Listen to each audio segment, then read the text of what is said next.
Welcome to the MHFi Club podcast. I am your host, Carl Jensen, and I'm here with my co-host. I'm Doug Cunnington. Yeah, and today we're going to talk about something that we've made fun of many times.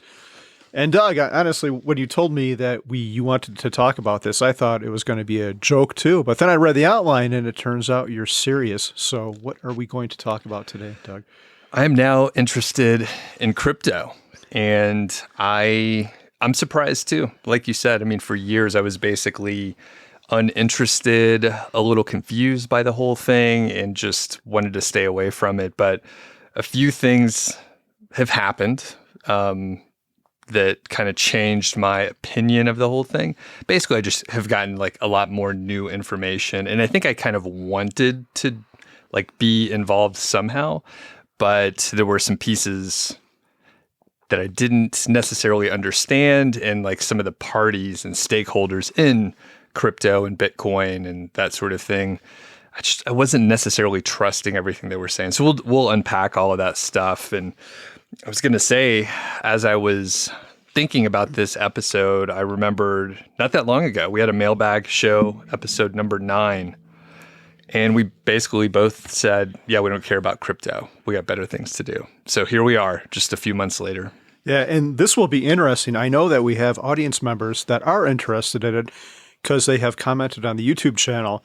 So please be gentle on us. If you can teach us based on this conversation, please leave comments and help educate us too, because I'm willing to, I'd really like to learn more about it too. I'm curious, before we get into your change of heart, Doug, do you remember when you first heard about crypto or what your first experience with it was? It was around, I think it was the early 20-teens or so. So it may have been around like 2012-ish, maybe a little bit sooner. But I distinctly remember my brother-in-law told me about Bitcoin, and he was telling me about like the mining rigs, and you could build these machines with graphics cards and stuff like that. And at the time, like I was building my own computers and stuff.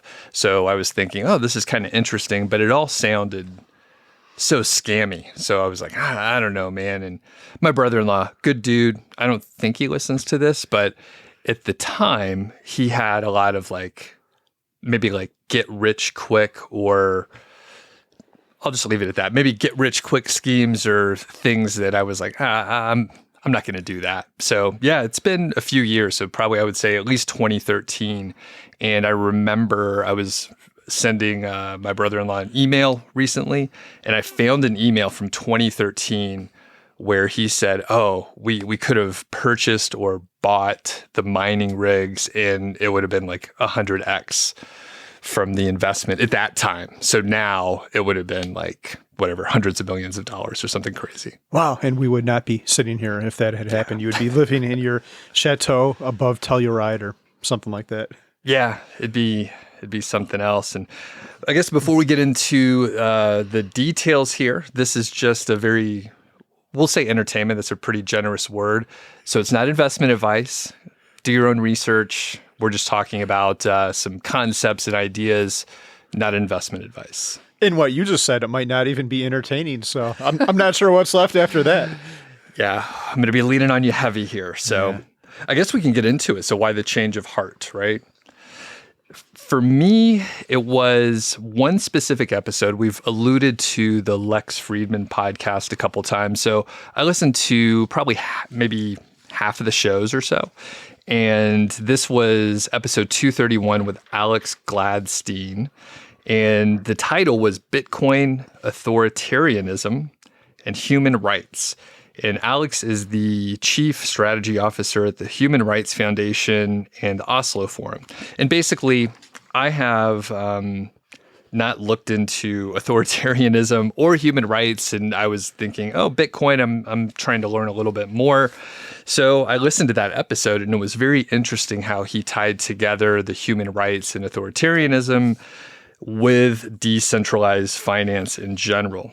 And one thing that's easy to forget about in our day-to-day life, and I think it's probably like this for everyone, is a lot of the world lives under an authoritarian government, and they don't have the freedoms that we have.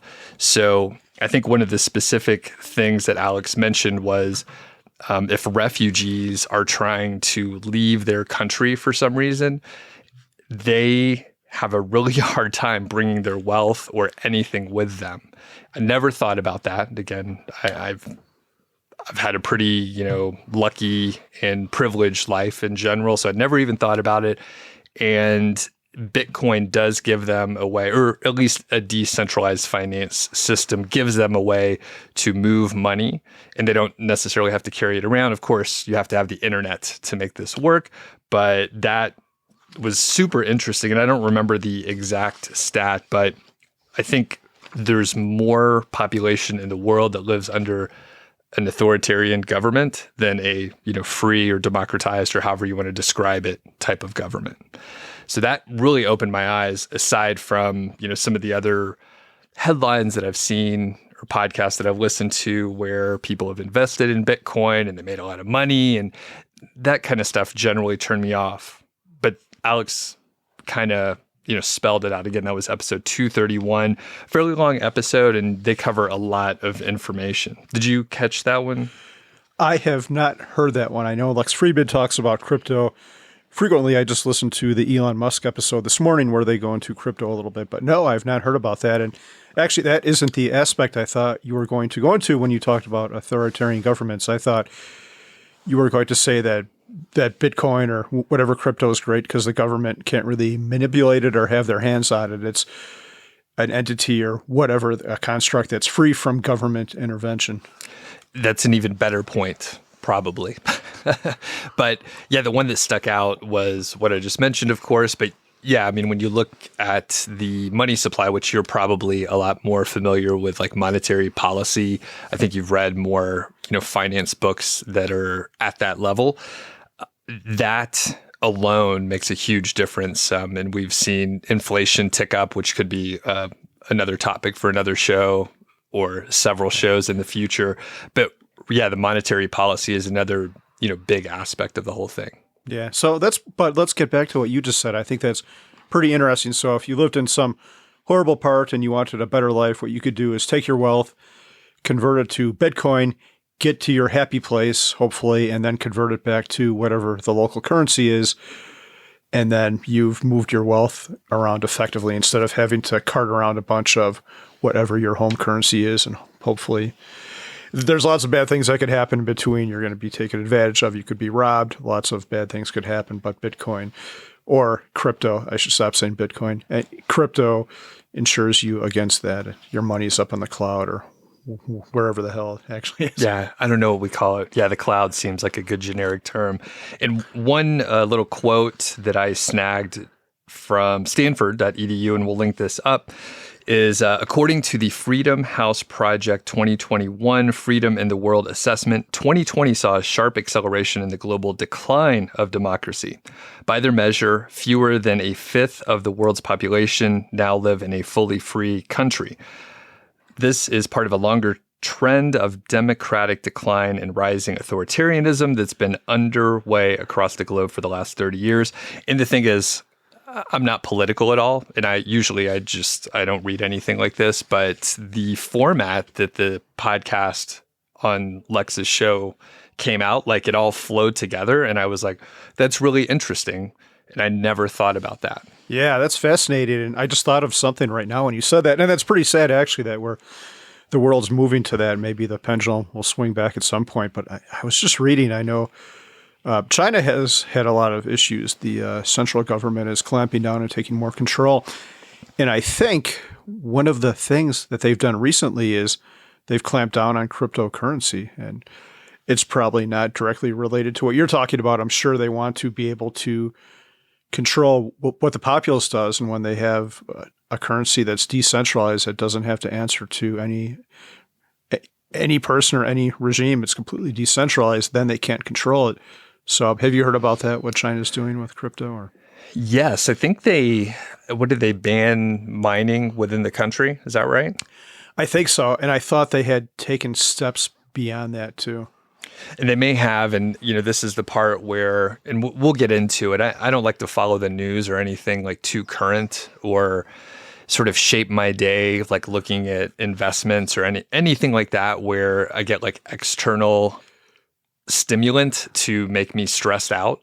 So like I heard about several of the things, like India has made some moves as well, but I am not up to date. And this stuff changes all the time too. And I'm not a person who likes to like continually like stay up to date with everything. Yeah.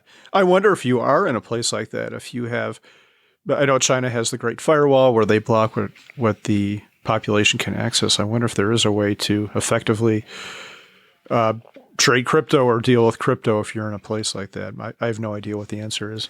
And I think a lot of the miners moved to Singapore, I think, if I remember that right. And one thing in this show, you probably will realize I don't have specific references to very many things, just a couple.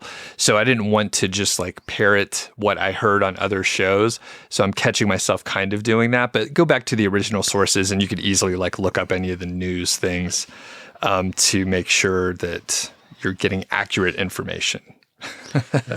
So a couple other things with the change, the technology overall seems interesting. So I have a general understanding. I've listened to, probably 20 or 40 hours worth of podcasts and different information related to crypto. So I have a general understanding, but there's a couple other points I'll just throw in. Number one, there's a podcast called the Tropical MBA, which I've mentioned a couple times. One of the hosts, Dan Andrews, mentioned, being old, he's not necessarily like really old. He's younger than both of us, Carl, but he talked about just keeping it simple and like dollar cost average into crypto. And basically I realized, I could have been doing that the whole time. And I only heard about all the speculation and people like, I made, tens of millions of dollars. And here's how you could do it, right? So I'm not necessarily going to trust those people that just got lucky with timing. So there's no proven track record. It was just kind of a flash in the pan. And when I heard the show with Alex on Lex's podcast, I thought about long term. And I do think personally that crypto, I don't know what flavor, probably, Bitcoin being the original, maybe some of the others, but I think in a long time frame, it will be more valuable. So in 20 years, pretty sure it's a good bet. So I was just lengthening the timeline because most of the stuff you see is like, all right, how can you time the market and like jump in and jump out? And it's a great way to, number one, get stressed out, and two, like lose your ass, like trying to gamble. Yeah. I've got two comments, and I'll tell you, I was all set to buy 10 Bitcoin way back in 2012. I was talking to this architect guy I had hired to help me out with my home, and he was super into it, and he had kind of convinced me to do it. I'm like, I'll just buy 10. I think it was around $100 at the time, so $1,000, that's no big deal. And towards the end of our conversation, he went, yeah, I've got money in all these other ones, and I don't remember what they were. It might have been like Ethereum, and I thought he said Litecoin, and I'm like, wait. There's other ones besides Bitcoin. He's like, oh, yeah. I'm like, really? Could you explain that? He's like, oh, yeah, you could just, if you do this, this, and this, you can stand up your own coin. And that, after he said that, it turned me off to the whole thing. I'm like, well, which one is going to win? I have no idea. I think at one time in the U.S., I think over the whole U.S. history, there have been like 1,000 car companies, and now there's like 4, and only 2 of them haven't gone bankrupt. Those are Ford and Tesla. So, well, I acknowledge that crypto might be the future and there might be a place for it. How do you know which one is going to win? So that turned me off. And the whole currency, as I know nothing about investing in currency, and that's what this seems like to me. Is there a finite limit to like the market value of, we'll just say Bitcoin for an example, because that's what everyone knows about. Is there a finite limit to, I guess, the market cap of Bitcoin to, I know there's a finite limit to how many Bitcoin can be produced, and that's different for other coins like Dogecoin. I think there's a linear way it can grow, so coins can be produced infinitely, but with Bitcoin, and I think I read like the last coin will actually be spun out in a couple of years. I'm not sure if that's right, but it's not too far away. So there's X number of coins. What is the limit that the market cap could be? I don't think there's a limit. So yeah, I think the total number of Bitcoin is like 21 million. Does that sound right? I meant to write that one down. That was one I meant to write down. But yeah, the last coin will be minted in 2024. Or maybe it's like a couple years after that. I can't quite remember. But there's it's all spelled out, right? Like we know exactly how many coins are going to be and when they're going to be finished. So there's a fixed amount, and the thing is, you could divide up Bitcoin into smaller pieces. So, and the value is like whatever, like all money, it's just whatever we believe that it's worth. Yeah. So, however much people invest and continue to put more in there, I don't think there's a limit. Is it infinitely divisible? I don't know. Okay. If it was, you would only need like half of a Bitcoin and the whole world could live off that. And then you just own 0.00001 Bitcoin or something like that. Yeah. It's divisible by a very large amount, but I'm not sure if it's infinitely divisible. Yeah. So the other issue I have with crypto, I guess, and I just learned about Bitcoin. I just learned this fact earlier today from the Elon Musk interview, and they were talking about how it's very hard. Like Bitcoin transactions are not easy. And I guess there might be some technical solutions on top of that. They talked about light or level 2, and I have no idea what any of these terms mean, but Bitcoin itself is not good for a currency for an actual transaction. If you want to go buy something, there's a lot of energy involved. And I guess some of the other coins improve on that. So what is it? Is it a currency that you're going to use, or is it a thing that you speculate on because you think it's going to go up in wealth? And if you're speculating it on, if you're holding something like your guitar here, if you think it's going to triple in value in 2 years, what are you not going to do? You're not going to get rid of it now. So then it becomes less of a currency. It becomes less likely to be transacted, and just this thing you're holding on to because you think other people are going to want to hold on to it too, and maybe more so in the future. Right. So I think with, Bitcoin specifically, yeah, kind of bad for transactions. And we had JL Collins at the HQ recently, and someone asked about crypto, and he mentioned that it's really hard to spend something where the value is going to go up and down, and you have no clue if you're overpaying or underpaying for something. So yeah, transactionally, it makes probably 0 sense to like buy or sell things with Bitcoin. People can disagree. I mean, I literally own 0 Bitcoin at this point in my life, but if you don't know if it's going to go up by like 30% in the next couple days, like it'd be insane to spend or do anything with it. So transactionally, yeah, probably not a route. I kind of view it more like gold, and a lot of people make that comparison. It's going to be a fixed amount, and it probably will be more valuable in the future. Again, I'm looking out very far, and I'm not thinking like, hey, I'm going to spend it. I'm thinking more like the guitars, where I could buy an old guitar and it's kind of expensive, but they're not making any more of them. And, some people will see those as valuable in the future. Yeah. Maybe not, but, the other part is I'm not spending like a huge part of my net worth on guitars. That would be kind of insane as well. And I won't be spending a huge amount on crypto either. Okay. I wonder, so gold tends to go up when people are afraid of inflation. Like whenever some bad number comes up, gold goes up. I wonder if crypto has performed in a similar fashion. Has it kind of followed gold? Do you have any idea?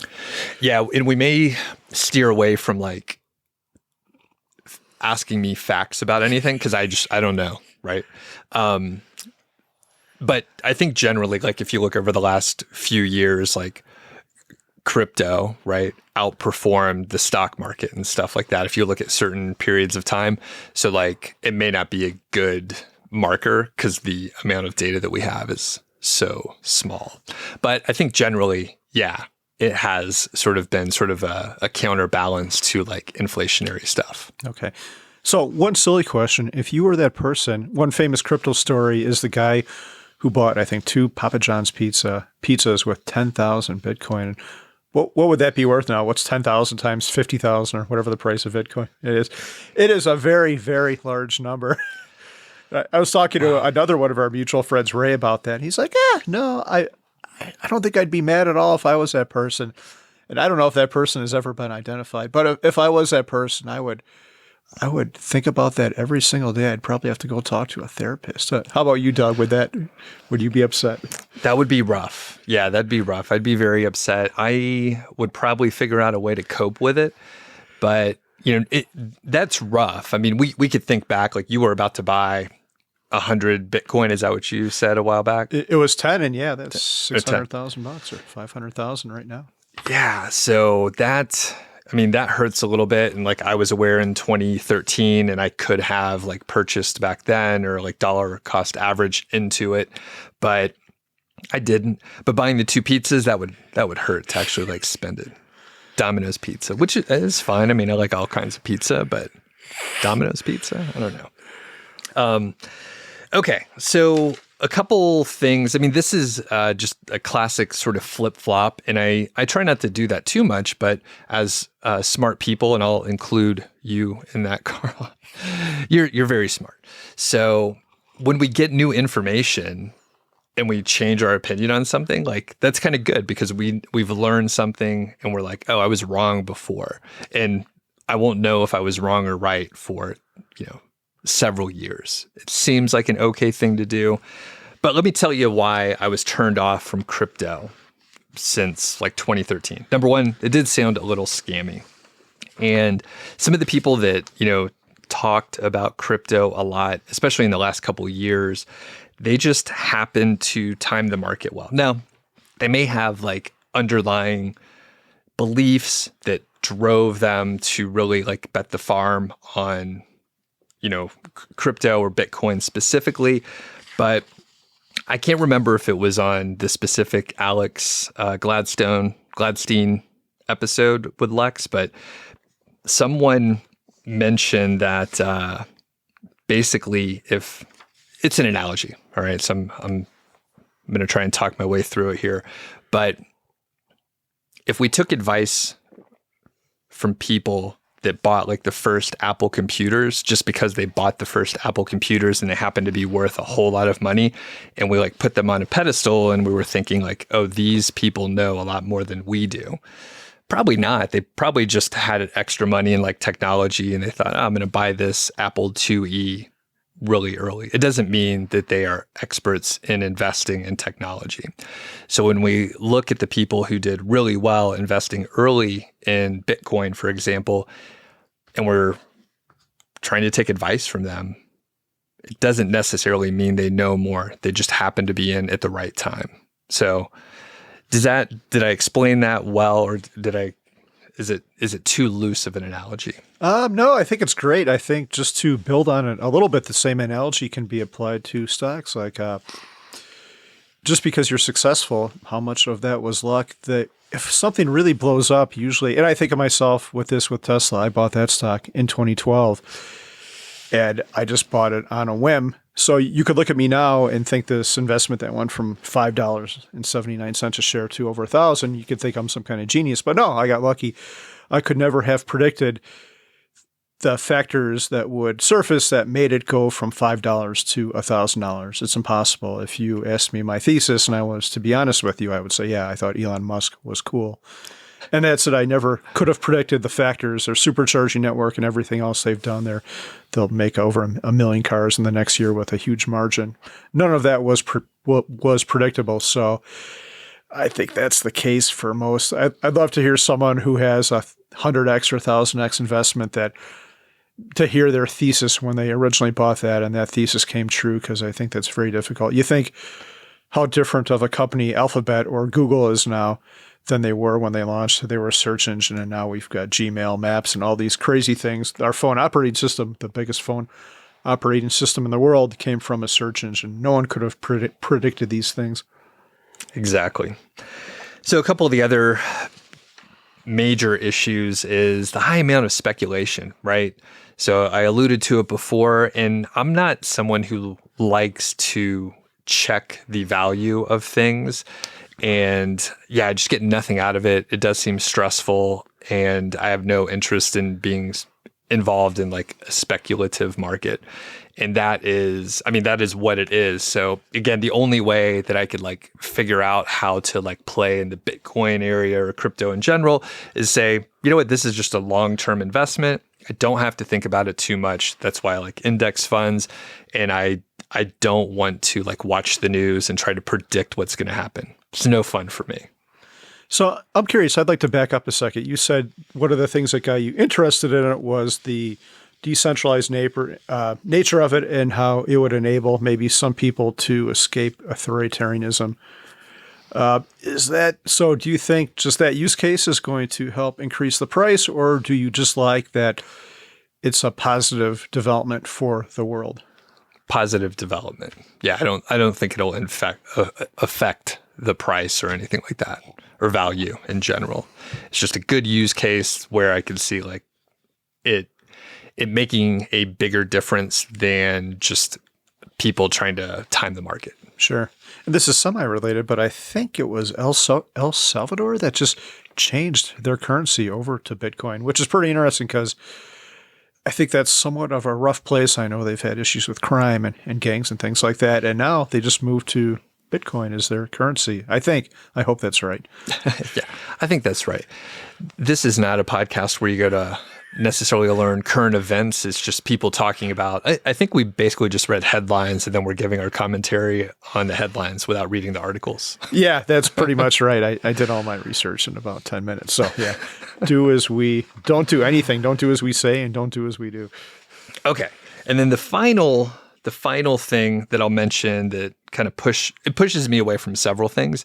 When people are overly enthusiastic, or maybe they're just a really charismatic speaker, I sometimes don't trust what they're saying.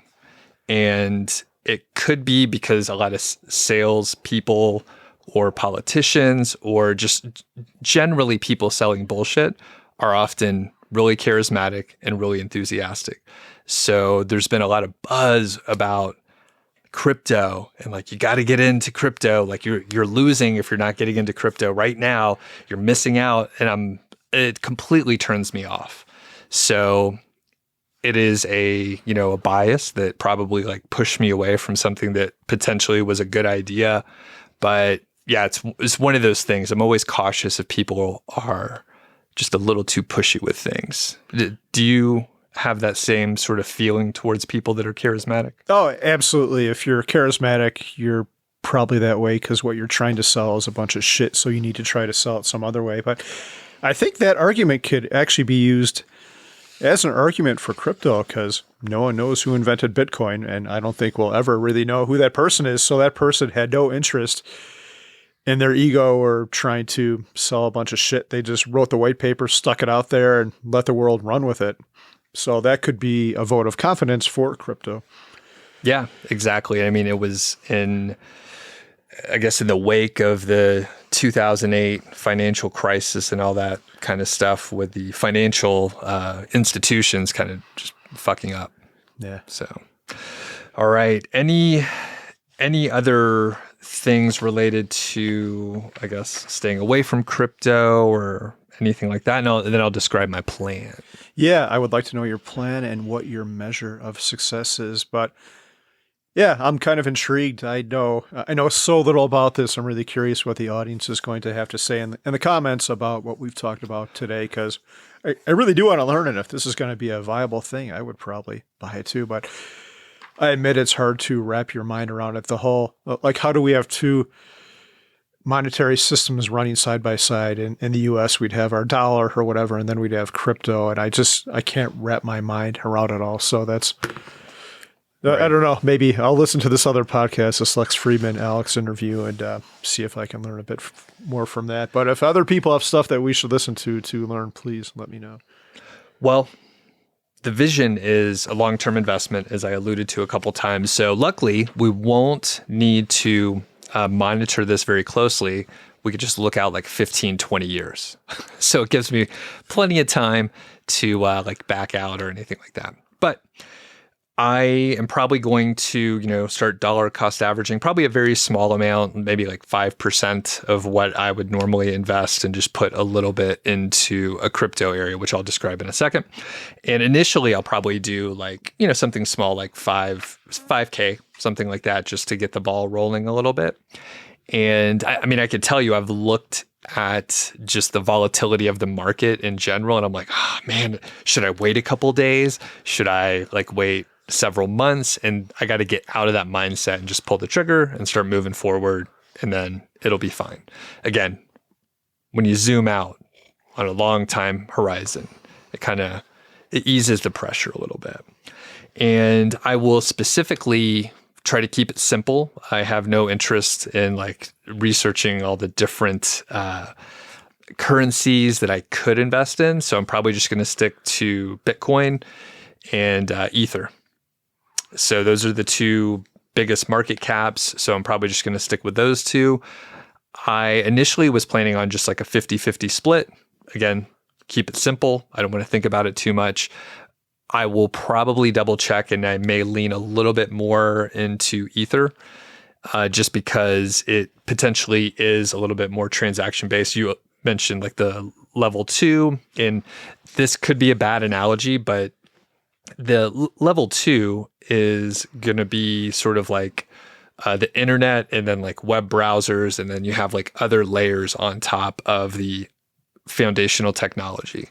So you lose some of the, I guess, maybe security or something like that, but you gain speed of transactions. So maybe, and I don't want to talk out of my ass too much, but basically the different layers can make some of the cryptocurrencies more friendly for faster transactions. So Ether may be able to do that through, their whole ecosystem. So I'm curious, a question for you. What would you have to see in society to know that crypto has finally made it and is going to be here for the long term? I mean, we're talking about it on this show, so I think it's arrived. a couple jerks in a basement talking about stuff they don't know anything about. It's here. No, I think I'm not sure. I don't have a specific marker. I think one thing that we saw, which also kind of turned me away, is when you hear a random uncle start talking about like getting into crypto, like you probably should not take that investing advice. So we were in that position probably like a little bit in 2017 or so. And then again here during like the pandemic couple years, there's been some huge ups and downs. But I don't have a specific marker that it's been like accepted other than like, a growing market share and interest. And I think like at this point, it's a very small number of people when you look at the total population of the world, pretty small number of people. So again, when I think long time horizon, I could see this being like much bigger in the future. Yeah, I think about it frequently, and I've never really, we talked about gold a little bit before. I've never really liked gold in my life because it as an object, it doesn't have any useful purpose. It's just a store of money. It used to have some more industrial uses, like I know it's a very good conductor, but now I think the main use is probably jewelry. I know the James Webb Telescope has gold mirrors, which is pretty cool, but besides those two things, there isn't much use for it. So you're buying this thing because you think someone's going to pay more for it longer term. But crypto is a little bit different in that if you ever can buy something with it easily and efficiently, then I'd say it's made it. So when I asked you the question, the thing I had in the back of my mind was when I can go to Walmart and buy like a box of ding dongs with my crypto wallet, then I'll know. And any kind of crypto, like I'm not saying Bitcoin, when I can go buy a box of Captain Crunch or ding dongs with my crypto wallet, with my phone, then I think we'll know it's made it. I think for a while you could actually buy a Tesla, but then they revoked that. They took that away. And that's a big ticket item. So, yeah, I don't know. Or a beer maybe, when we can go to Left Hand, buy our house, and buy a beer for like 0.00, like 10 zeros and then a 1 Bitcoin then. There you go. Yeah, that's probably it. And I mean, I could imagine that's not too far off with the different point of sale, transaction stuff that they have going on. And just, we can just hold our credit cards in front or like pay with my watch or whatever. Like it's much easier to do that stuff. So, I mean, I feel like it's probably for like hipper places. It's not too far off. And then actually, now that I'm thinking about it, a lot of places just have like an iPad or a tablet of some kind to do their point of sale stuff. So I could see it being very straightforward to, be able to pay with a crypto. Yeah. There's a guy who does a lot with crypto, and I think he's been on the Tropical MBA podcast too. His name is Greg Gerber.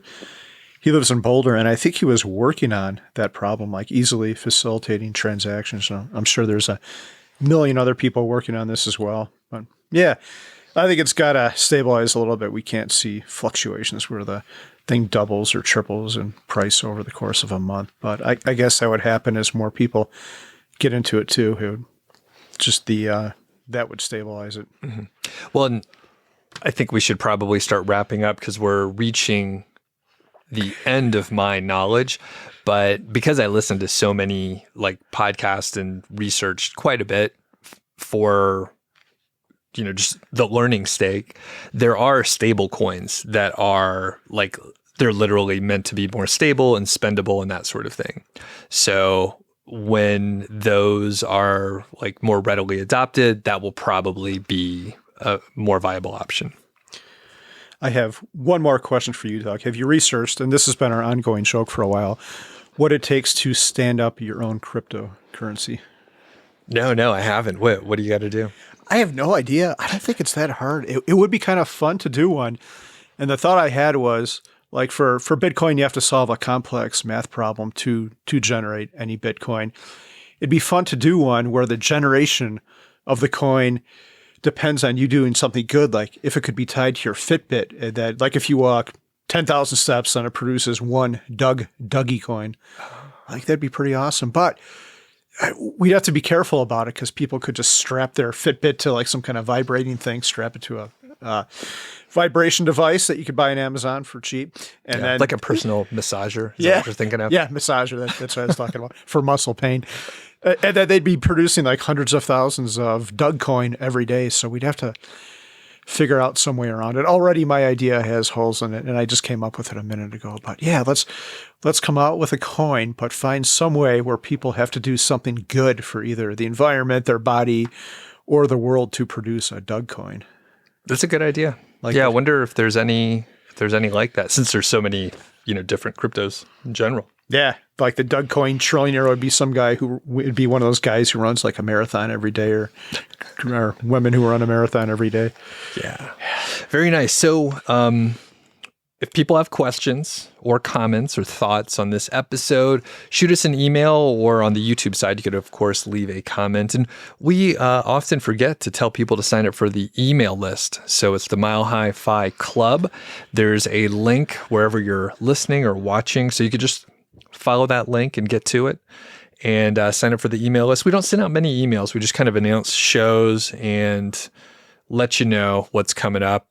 Sometimes we ask for questions for the mailbag episodes and stuff like that. Ooh, and maybe when Dougie Coin comes out, the people on the email list could receive a Dougie Coin. Yeah. So sign up today. Very nice. All right. Well, any other holes that you could see in my plan, or do you approve? Is this crazy? But the one thing I was going to ask you, Doug, I'm kind of interested in this too. I'd probably buy a very, very, very small amount. How are you going to facilitate the transaction? I've looked into this a little bit before with Coinbase and some of these others, and I know I listened to the Animal Spirits podcast, and there's other products where if you keep your money in there, they'll pay you interest in crypto too. But the issue with a lot of these things is they have high transaction costs. I think Coinbase was significant, at least when I looked at it, maybe 2%. We're in the world of super cheap ETFs and Vanguard and blah, blah, blah. How are you going to do the transaction? Have you considered that yet? I'll probably use Coinbase, and I will probably experiment and just learn how to use a hardware wallet too, and just go through that process and understand it. I think from, again, a technology standpoint, that'll be interesting. I probably, in the short term, I'm not interested in putting enough money in there where earning interest is interesting to me, just in general. But I think right now it's kind of I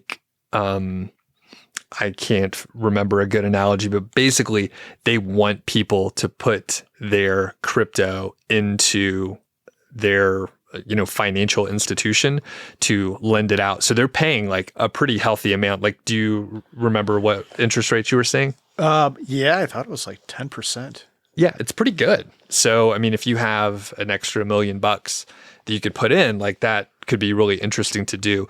And I think they're just trying to get people into it and get people used to it. And then I'm sure those interest rates are going to come down in the future. I heard someone else say that, so I don't know much about it, but yeah. So one final follow up. You said a hardware wallet. That means you're going to have some USB key probably here in the Doug dungeon somewhere with your thing, and that's if you lose that, you're out, right? So yeah, it won't be here. Just to be clear, it'll be in a safety deposit box, not on my person or anywhere near where I live. But yes, that's correct. If you lose your key, you're fucked. If you can't log in, you're screwed. So, it's really like, secure if you're good at keeping track of things. It'll be buried in your yard. When you said on your person, my mind immediately went to the Christopher Walken scene from Pulp Fiction with the watch. Do you remember that? No, I don't. Oh, he has to. Yeah, you don't remember that? He gives it was a great scene. I'm not going to say it because it's pretty foul, but he had to keep the watch in a pretty secret place to keep his captors from confiscating it. But Doug's, just to be clear, once again, Doug said it, and I'll say it again, Doug's key will not be in his house or on his person or in any body cavity. Yeah, no one's body cavity. Okay. That's a weird thing to end on. So I guess we just end it here. Cool. We got through an episode without talking about asparagus, too. All right. That's the first one, I think.